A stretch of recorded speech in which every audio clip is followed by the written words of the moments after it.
Hello again, friends. So we are still here in my kitchen. I'm Erin Brindley, the chef at Nordo. We haven't yet to reopen since the COVID-19 crisis. We're waiting for that King County Phase 2 to begin. And in the meantime, we're still goofing around in my kitchen. Today we're doing height of the spring season, spring morel and asparagus risotto. It's just one of my very favorite things to cook, and I can't wait to share it with you.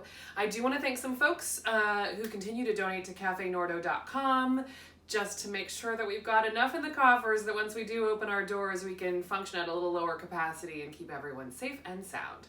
So first I want to thank Beth Matheson, former board member, great friend to Nordo. Thank you so much.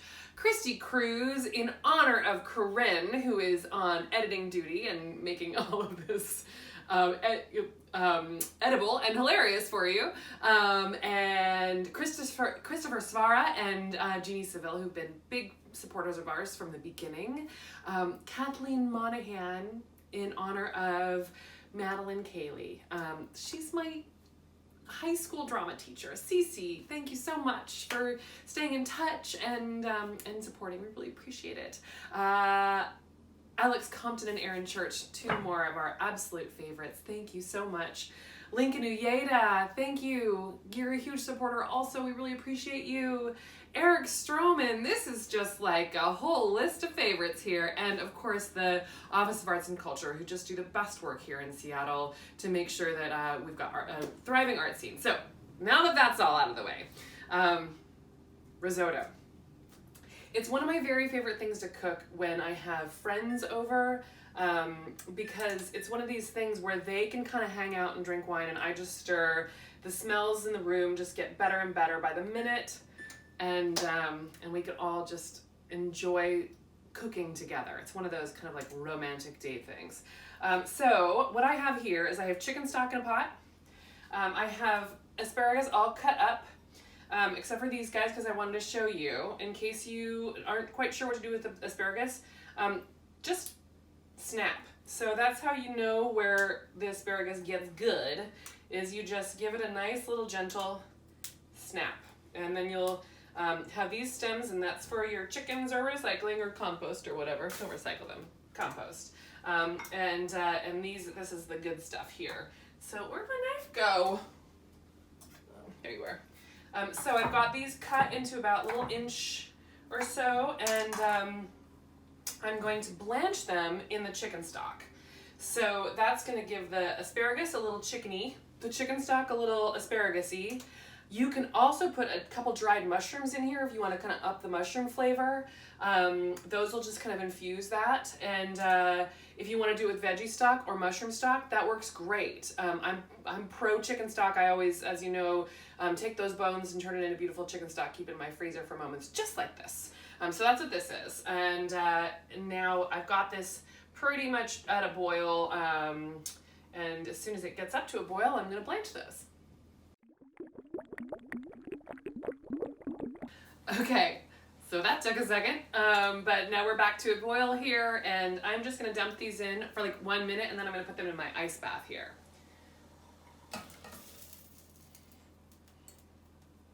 So I really just want these to get bright green and a little fresh.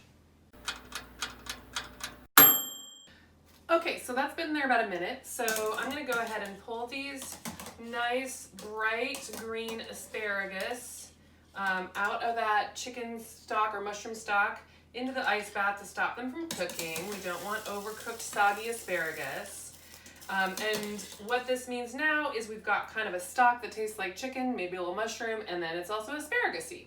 And that's going to be perfect for our next step, which is to make our risotto. So I'm going to put a big knob of butter in there, just a little bit of olive oil. That'll just kind of reduce the smoking point so the butter doesn't get brown on us. And I like, butter's delicious, so just don't be shy. I put a big hunk in there. And then we're going to go in with our shallots. So this is just minced shallots. Give those a stir, and once the shallots get translucent, we'll go on to the next step.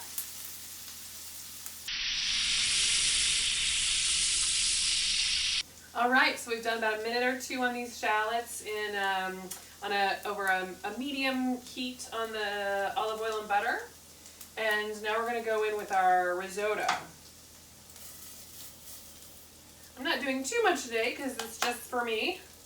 But basically just, this is 1 shallot and 8 ounces of risotto here. But I just eyeball all this because shallots are delicious, rice is delicious. And then what we're going to do is we're going to go ahead and saute that. And the way I know it's ready to start adding liquid is it starts smelling nutty. So it's like we're toasting the risotto to give it a little extra nutty smell. You'll see the arborio rice, which is what we use for risotto, starts getting a little bit more translucent. So it's like maybe a minute or two of just in that same hot pan with the shallots. Okay, so I'm starting to smell that nutty, kind of popcorny smell here. I've turned my broth down a little bit back here just because we don't want it boiling away. We want to just have it sitting back there hot for us. First thing I'm going to add though is like half a cup of white wine. Only about half a cup. All right. So, oh, and then of course, salt as you go, right? So my stock isn't super salty, so I will want to keep kind of salting as we go to keep it flavorful. But what we're doing here is we're just building flavors. So the first thing we've built there is the wine layer. So we've got shallots, rice, a little salt, wine layer. Now here comes the kind of long part. And this is when you get to have a nice long conversation about your lives with your good friends. I'm going to turn this down just a little bit. So that was about medium. I'm going to go medium lowish. And then basically, I'm going to take my little ladle, and every time my pan gets dry like this, every time I can run my flat-ended spoon, you can use a wooden spoon or whatever, but I like a flat end for this purpose. Every time I pull that and it's just no liquid, I'm going to add a little scoop of liquid. And I just keep on stirring, talking about life. And I think here is when Corinne is going to do a little fast forward, because we're just going to be doing this for like 25 minutes. I might octopus myself a glass of wine while we're at it.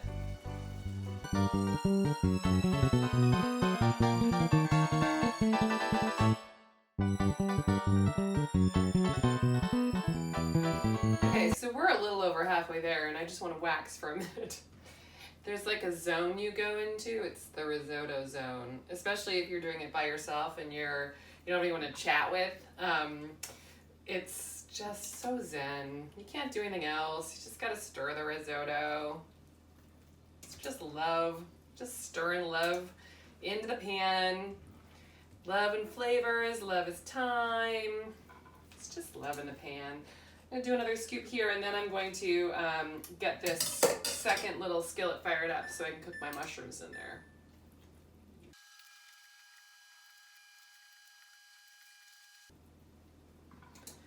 All right, that should be getting hot. I'm gonna put a knob of butter in here.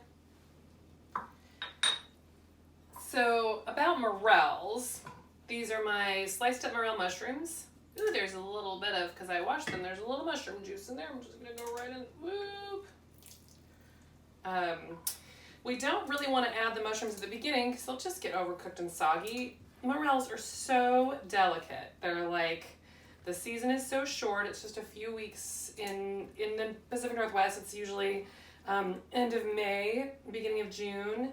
They are all hand foraged. You can't really cultivate these in a farm or anything like that, so it's people running through the woods trying to find their mushrooms.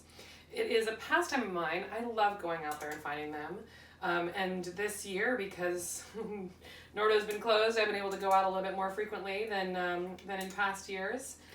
So I've gotten some nice little hauls and found some new spots, which is super exciting.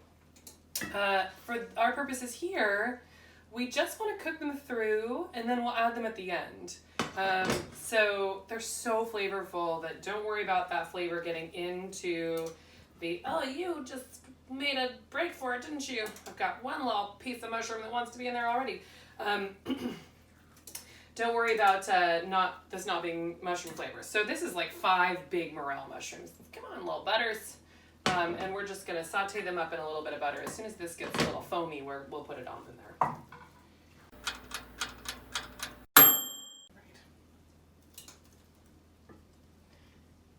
A little sizzle sound in there, that's good.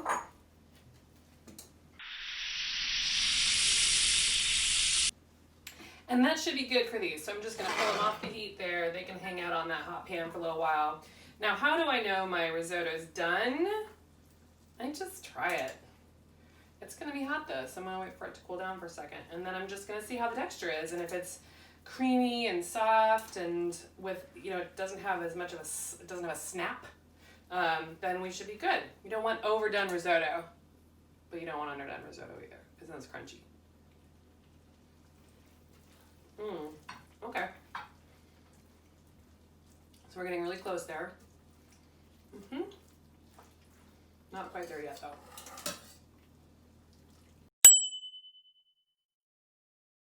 As soon as this little round of liquid is all cooked out, I'm going to dump my asparagus in there, get my mushrooms in there, and then I'm going to just plate it and grate some cheese over the top of it. The cool thing about risotto is, even though, I put some butter in there, you could easily use olive oil and make this vegan. It's so creamy, it feels like there's cream in there, but there isn't. It's just the creaminess that the rice gets. And it's also gluten-free. So it's one of those really good go-to options if you're cooking for folks that have dietary restrictions, and obviously you wouldn't use the chicken stock, you'd use a veggie stock for that. It's so delicious and so seasonal and kind of perfect for the time, for spending some time, which is I think what we're all kind of getting in our heads, that it's really good just to spend some time on our food, on our people, and this is a great way to do it. And my asparagus. There's my buttery mushrooms. Oh my gosh, do you guys see how beautiful this is getting? Just gonna fold all that in now. I like to use white pepper for stuff like this, both because of the color, and I just like it better than black pepper. I'm just one of those. I think it's got such a subtle little snap to it. So I'm a little ground white pepper in there.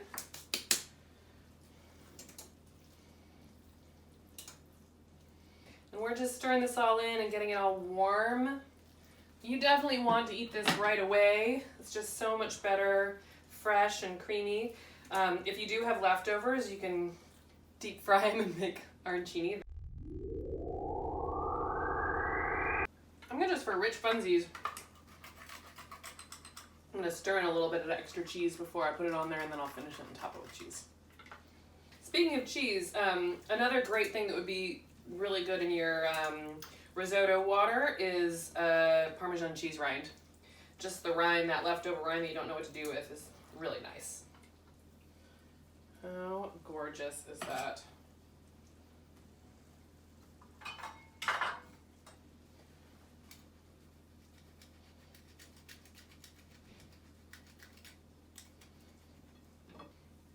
And there we are. That is our beautiful risotto with asparagus and mushrooms, those morels. Where'd my spoon go? Take a nice little bite of it.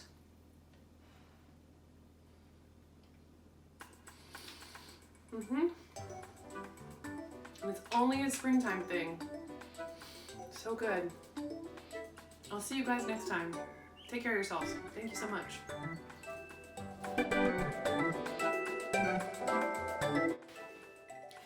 You made it! Thank you so much for watching. I'm here to tell you a little bit about Nordo.